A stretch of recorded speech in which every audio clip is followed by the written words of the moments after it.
منا من بني مزار، منا عندها 25 سنة، البنت اللي كانت عروسة ولسه مخطوبة. طبعا ناس معدية رايحة المقابر يدفنوا جثمان فلقوا جثة متفحمة.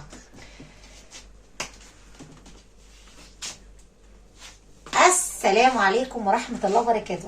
وحشوني أحلى جمهور بيدعم الست المصرية. وحشتوني يا أحلى ناس في الدنيا. مالك يا هناء؟ هو انت غايبة ليه يا أسطورة العالم؟ لا بلاش أقول لكم أنا كنت فين. أنا كنت بروق على نفسي شوية، يعني الناس كلها تروج، بس يا ريت الناس اللي موجودين يحسوا كده ويشوفوا أمهم بعين الإنسانية والرحمة. حطوا لايك دلوقتي. مالك يا هناء؟ وحشوني الأول، وقبل أي ما نحكي أي قصة ننزل نصلي على حبيبنا سيدنا محمد صلى الله عليه وسلم. اللهم صل وسلم وبارك على حبيبي هو رسول الله، هو سيدنا محمد ابن عبد الله عليه أفضل الصلاة والسلام. صلي عليه ياض عشان ينزل يتشفق لك يوم القيامة، وينزل كده يحل عليك البركة ويزيدك نور من نور الله. كنت فين يا هرم مصر؟ ما نزلتيش امبارح فيديوهات ليه؟ لا ما أنا هقول لكم. انا كنت بروج على نفسي. روجت ازاي بقى يا ست هناك؟ هقول لكم. انا جبت الصابون العسل ده، شايفينه صح؟ ايه العسل ده يا اسطوره العالم العربي؟ جبت الازازان اللي عامل زي القمر ده، شايفينه طبعا صح؟ المهم يا عيال يلا بقى صلوا على حبيبنا عليه الصلاه والسلام. وما بيقول لك ايه؟ بنصلي على سيدنا محمد فينزل يا بطل بسرعه يصلي عليك عليه افضل الصلاه والسلام. انتوا عارفين هرم مصر هو هرم الاول، فقبل اي حاجه هو لو لبس خيش برضه عسل، قلع برضه سكر، لبس برضه عسل. بقول لك يا دي العسل عسل لو قايم من النوم. الوحش وحش يا واد، حتى لو خد شاوراتي كل يوم كده ياخد شاورات مش حلوه يا هرم مصر. المهم يا عيال انا اخترت اللون ده عشان بحبه. وبعدين يا هناء اخترت ايه تاني؟ اخترت قلبكم ليا وحياة احلى عيون مصرية عربية عسلية في التقلية. لا تنزل يا بنت تحط لايك بسرعة وكومنت. صدق عمري في حياتي ما لبست طرحة اسدان. خلي بالكم من نقطة بس انا عايزة اعرفكم عليها. ايه هي يا هرم مصر؟ هناء الاسطورة عمرها ما لبست اي طرحة للاسدان، ما بحبهمش. انا اضطريت بص لفوق كده، شايفين؟ ربطت طرحة حلوة كده سمرة اهي، وقلنا نعرش كده ونعمل كده. بيقول لك الحلو حلو حتى لو ما لبسش حاجه، برضو شكله زي القمر.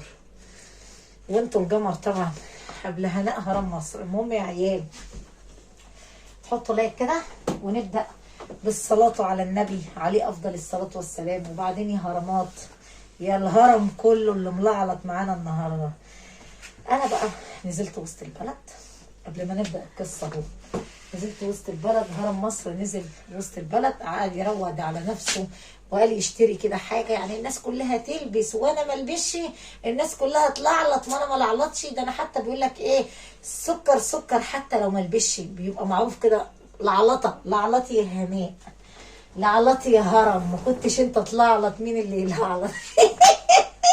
طب عايزه بقى منك خدمه، انزل بقى ارزع اللايك لأحلى أسطورة مصرية عربية. في واحد كاتب لي تعليق يعني عيونه انت قمر ياض، يقول لي عسل يا هناء، كفايه الغمزة بتاع عينيكي، الله أكبر عليك يا واد. شفت حتى سبت تعليقك كده منورني، عامل زي السكر تعليقك يا واد، عامل زي القمر. قلت الهرم تسيبه لأن التعليق العسل تلاقيه مميز كده. انتوا عارفين في واحد كاتب لي تاني بيقول لي هناء الإضاءة عالية. طب بمناسبة الإضاءة عالية يا أخويا، أعمل إيه في الإضاءة؟ أوطيها شوية ولا بيقول لك إيه؟ ولا أنزل لتحت؟ زي الأغنية الشهيرة بتاع العسل.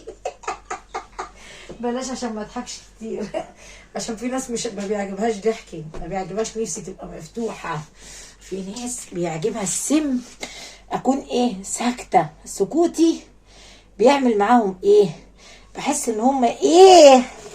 الصفار بيطل عليهم كده، وبحس ان هم متغاظين. مش عارف، بلاش تقلدونا عشان اللي بيليق على هرم مصر ما يليقش عليكم. يلا ولا شعشعت معاك يا هرم. ما كانش يشعشع مع هرم مصر. بس انا حبيت اعرفكم بس العسل حتى لو ما لبسش قمر قمر قمر، سكر سكر. بالمناسبه في حياتي عمري ما حبيت اشتري حاجه يكون فيها رباط من هنا، انا ما بحبش الرباط عشان تبقى عارفين. اول ما الاقي عبايه سمراء ليها رباط، طبعا الاسدان ده بيتي، اول ما الاقي حاجه لها رباط لا راح اقصها لا اما ما اشتريهاش. فايه فكرت في الفكره الحلوه دي، قلت اكني لابسه فستان النهارده، فستان سوهريه كده، حاجه ملعلطه كده عامله زي القمر. بقول لك القمر قمر لو قايم من النوم، ما تدقوش عليا. المهم يا عيال، حياه سيدنا النبي انتوا وحشتوني. والله نحكي بقى. صاحبتنا منا دي من محافظه المنيا، عندها 25 سنه، بنت خلصت دراسه وقالت تساعد امها. ابوها كان شيخ ازهر، امها بسم الله ما شاء الله فاتحه الدور الارضي بتحفظ الاطفال القران. ناس على خلق، هم 4 بنات وولد، ناس على خلق وناس محترمه جدا جدا جدا، لدرجه ان الراجل مات توفى الى رحمه الله. الكلام ده كانت منها عمرها 23 سنه.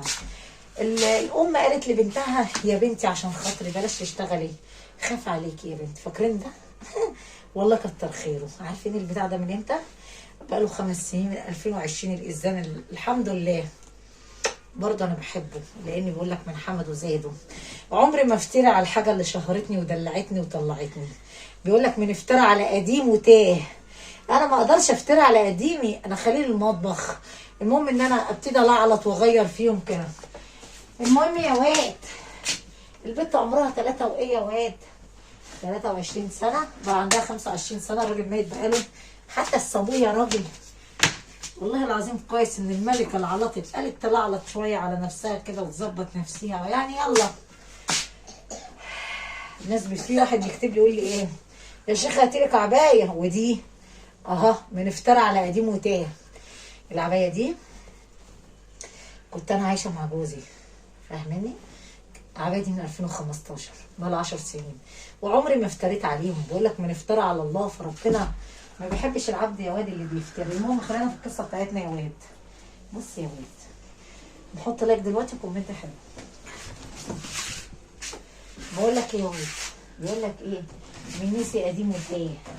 البني ادم اللي بيحمد ودول اول ما بدات على منصه اليوتيوب ابتديت اشتريهم، وطيت الاضاءه سنه. دولت كانوا 3، واحده لبني وديت، وطبعا واحده سمراء لو تفتكروها. المهم بيقول لك ما تفتريش على نعم ربنا، لان من افترى على الله فربنا ايه ابتدى ينتقم منه. المهم صاحبتنا قالت لها يا ماما يا ماما، كده الاضاءه غمقت شويه صح؟ قالت لها يا ماما انا هشتغل. المهم راحت تشتغل فين بقى؟ لو انتوا واخدين بالكم، راحت تشتغل في مكتب ده ايه هناء؟ مكتب الجمعيات اللي هما بيدوا قروض للناس المحتاجه. المهم اشتغلت عند شيخ، فقعدت البنت 2 3. امها قالت لها يا بنتي عشان خاطر ربنا معلش يا بنتي بلاش تشتغل عند الراجل ده، الراجل ده بيدي فلوس بالربا. مالك يا بنتي؟ تصدقوا بالله؟ قولوا هنصدق يا بنت هنا. الواحد لما يجي خارج يحط البتاع على اللعلطه دي على اللعلطه دي، ايه رايكم؟ تصدقوا؟ ماشيين. انا بحب احط عليا حاجه لما تكون العبايه ضيقه او هي عبايه بيتي تبقى ايه كده، هتبقى مفتوحه كده حتى محدش يعرف ان دي حاجه بيتي. تصدقوا لاقيين على بعض. المهم خلينا في القصه بتاعتي. المهم الوليه قالت لها ايه امها عشان خاطر يا بنتي سيبك من ايه، سيبك منه يا هناء، ده مفيش غيري ليه قيمه ومركز في حاجه. حطوا لايك دلوقتي. بقول لكم ايه، صدقوا بالله. قولوا هنصدق يعني. بنتي اتلحست. المهم يا عيال، عايزه اقول لكم على حاجه حصلت معايا. ايه هي يا هناء؟ المهم قالت لي يا بنتي الراجل ده بيدي فلوس بالربا، حد الله بينا وبينه، حتى فلوس كلها حرام. طبعا اللي عايز كارد جمعيه التموينات بتمون المشاريع، قالت لها ما حد الله بينا وبينه. المهم اللي قالت حد الله بينا وبينه، عارفين الغريبه ايه يا عيال؟ الغريبه ان كل راجل ربنا اداله شويه فلوس قال لك اطلع ايه امون شركه او امون ود قروض، ما يعرفش ان الفلوس دي اصلا في الحقيقه الفلوس دي اصلا يا حلوين اصلا هي ربا. يعني ربا، يعني انت دلوقتي لما تدي فلوس وتاخد عليها فايده تبقى ايه؟ ربا. المهم قالت ايه؟ قالت له لو سمحتي يا استاذ محمود ممكن اخد عطله، يعني اخد اجازه من عندك، انا مش رايحه الشغل تاني. قال لها ارجوك يا منى بلاش تسيبيني، انا واقع في مشكله. قالت له مشكله ايه يا فندم؟ انا ذنبي ايه؟ قال لها ما فيش حد عندي حاليا ينفع يشتغل، وانت عارفه احنا في ايام دراسه. المهم البنت قالت له ماشي. قال لها كمان اسبوع. المهم البنت دي كان معاها كل البطايق بتاع العمال، اللي واخد كارد هي بتاخد البطايق ايه وتمضيها حلوين. الغريبه بقى يا كتاكيت حصل حاجه غريبه، في ناس ما كانتش لاقيه تاكل ولا لاقيه تدفع، ناس غلابه، ناس غلابه كده على الله، مش لاقيين ايه، مش لاقيين اصلا ياكلوا. المهم البنت كان بيصعب عليها كل الكلام اللي بيحصل ده. الغريبه بقى يا حلوين ان حصل حاجه ما كانتش تخطر على بالنا. في واحد قال لي منى ابوس ايدك يا بنتي ورجليكي كلمي لي الشيخ محمود، اللي عامل لي شيخ ايه، كلمي لي الشيخ محمود يرحمني عشان ربنا يرحمه في الدنيا وفي الاخره. انا ما معيش يا بنتي ايه، ما معيش اي فلوس ادفعها. المهم قالت له والله يا حاج انا ماليش في الكلام ده، صاحب الشغل هو ايه وهو حر. المهم البنت دي جالها عريس من دول الخليج، جاب لها شبكه كتير، جاب لها زي 5 جوازات، وجاب لها سلسال على رقبتها، جاب لها شبكه مهيله. فنزلت بوست على الفيسبوك ان انا اتخطبت، وعماله بقى تعرض شويه الذهب. المهم ربنا رزقها بواحد، الراجل بقى اعجب بمنى عشان منى انسانه متربيه متدينه وعلى خلق حلو. المهم حصل حاجه غريبه كده. منى كانت مصاحبه بنت من المنيا، فالبنت دي بتكلم منى على طول، فمنى ايه ربنا رزقها بواحد قابلها في الشارع قال لها ايه انا عايزك يا منى تيجي معايا عشان اديكي الكارد، اديكي القسط يعني شهر. قالت له طب وانا مالي، طب ما تجيبه يا فندم. قال لها لا ما انا خايف يطلع عليه النهار يروح يتصرف. المهم اللي حصل اللي راح قال لها ايه امها مراته كانت مصاحبه مين، مصاحبه منى. قال لها ايه ومراتي قاعده مستنياكي اشربي شاي. فالمهم خدها في قلب توك توك وسواق توك توك كمان، راحوا واخدينها ودخلوا على البيت يا حلوين، دخلوا على البيت. المهم اول ما جت قالت لهم ايه، اول ما دخلت لقيت صاحبتها اسمها عبير، قالت لها طب ما انت كنت بعتي الكارد لو سمحت مع جوزك. قالت لها لا مع جوزي ازاي، ما انا كنت عايزه اشوفك. المهم طلع كله كذب، راحوا ضاربينها على راسها، ضربوا على راسها مغم عليها. الاول اترجيتهم سيبوني في حالي، قالوا لها اقلعي الذهب اللي معاكي دوت. قالت لهم حرام عليكم سيبوني ايه، سيبوني في حال سبيلي، انا اذيتكم في ايه. المهم قلعوها الذهب دبوها على دماغها، قال لها ما احنا لو سيبناكي هتبلغي عننا وتجيبينا. راحوا جايبين ماده مشعلله دلقوها على وشها، فحموا وشها كله اتحرق وايديها ما فيش باينه الا الهدوم والطرحه بس. المهم راحوا رموها عند المقابر. كانت قضيه في المنيا في ملوي هزت الرأي العام. وبعدين يا هناء وبعدين حصل حاجه غريبه، رموها جنب المقابر. بعد ما رموها يا حلوين، بعد ما رموها راح ايه، في طبعا جثمان ماشي اتعرف على الجثه. قبل ما يتعرف عليها صاحبتها بترن على التليفون انت فين يا منى، ردت عليها الست عبير اللي هي قتلوها مرات الراجل. قالت لها انا منى، قالت لها لا انت مش منى، مش ده صوت منى صاحبتي، انت واحده اكيد كذابه. قالت لها انا منى وراحت قافله. بعدها نزلت بوست على الفيسبوك اني صورة بطاقة واحد معروضة على الفيسبوك جنبيها وصورتها هي، صورها كان عادي على الاستديو اني يا حلوين استديو الصور. يعني انا دلوقتي عايزه انزل صوره حاليا بنزل عادي، برفع صوره على الفيسبوك من خلال الصور اللي محطوطه على الاستديو. يلا بقى نكمل الاخر. بس لو سمحت لو كنت بتحبني من قلبك هتنزل تحط لايك لهرم مصر، لايك وكومنت كده حلو. المهم حصل حاجه غريبه. المهم امها اختها معاها الفيسبوك، هتلاقي ماما نزل لاختي فيسبوك يعني صوره وجنبها صوره بطاقه. طبعا الست اتضايقت جدا جدا وقالت ايه، يلا يا بنتي نطلع على الاسم. طلعوا على الاسم، بلغوا، عدى كام ساعه عملوا تحرياتهم. بالصدفه الجثمان معدي يدفن في المقابر، لقوا جثه مفحمه والطرح اللي باينين. طبعا جابوا ايه، خدوها وبلغوا الشرطه، قال لهم عملوا تحليل دي ان، عرفوا ان هي ديت مين، هي دي البنت اللي بيدوروا عليها المفقوده في المنيا. غريبه بقى، في واحد كان رايح محل ساغه يبيع ذهب، ده شويه ذهب كتار. المهم السايغ شك فيه، ماشي، بعد السايغ ما شك فيه حلوين داسوا على الزرار، الشرطه جت عشان يقبضوا عليه. منين الصيغه دي؟ قال لك الصيغه دي بتاع واحد اسمه ابراهيم في محافظه المنيا ومواصفاته كذا وكذا. النهارده خلصوا على واحده وانا ماليش دعوه بيها، انا ليا دعوه بحاجه واحده بس. ايه هي بقى؟ ان هما باعوا لي الذهب ده بنص الثمن وانا اشتريته بس منهم، انا ماليش ذنب في كل اللي بيحصل ده. جابوا مكانه وقدروا ايه حلوين يوصلوا لمكانه، للاسف يعني وصلوا لمكانه. وبعد ما وصلوا لمكانه الدنيا اتقلبت وجابوهم، وطبعا حكم عليهم كلهم. طبعا اللي خد الصيغه ملوش علاقه، وطبعا البنت يا عيني اتحرقت.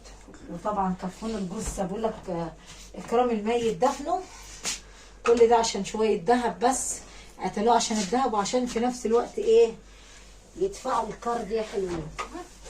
الناس اللي واخده قروض متدمر حياتهم نهائي. المهم الغريبه بقى، ليه عملتوا كده؟ عشان احنا علينا طرد وايه، وسحب الكارد ايه، صاحب الجمعيه هيبلغ عننا، وقلنا نصطادها. لو كناش موتناها كانت منا هتنزل تبلغ عننا، كنا تقريبا هنتحبس. قلنا اما نشوه الجثه ونشوه وشها، هما يا حلوين مش هيعرفوا ايه، مش هيعرفوا يجيبونا. وصلت لكم الرساله صح؟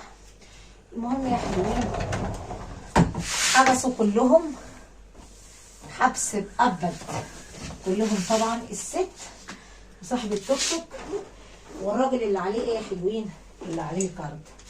وكانت قضيه قلبت الرأي العام والدنيا كانت خربانه، والبنت يا عيني راحت ضحيه شويه الذهب بس، هم قتلوها بس عشان ايه، عشان الصيغه مش اكتر. ودي كانت قصه منى الغلبانه، عروسه المنيا اللي راحت ضحيه العالم الكلاب، كل ده عشان شويه ذهب. خلي بالكم في ناس كتير متورطه في موضوع القروض. موضوع القروض ده دمر الدنيا كلها. انا بفضل الواحد لو مات ارحم ليه واشرف ليه، ولا اني يبيع نفسه ويمضي على شيكات ووصلات، بس انا مش عايزه اعيب عليهم يعني. المهم بنصح كل العالم بلاش تاخدوا قروض، ابوس ايديكم ورجليكم، لان اللي بياخد كارد مش عارفه اقول ايه، اللي بياخد كارد بيبقى دمر حياته ونهى حياته ونهى كل حاجه. طيب قصه لو عجبتك هتنزل تحط لايك لهرم مصر، كومنت حلو. موضوع الكارد ده الصراحه حلوه، موضوع الكارد بس مزعلني بس بطريقه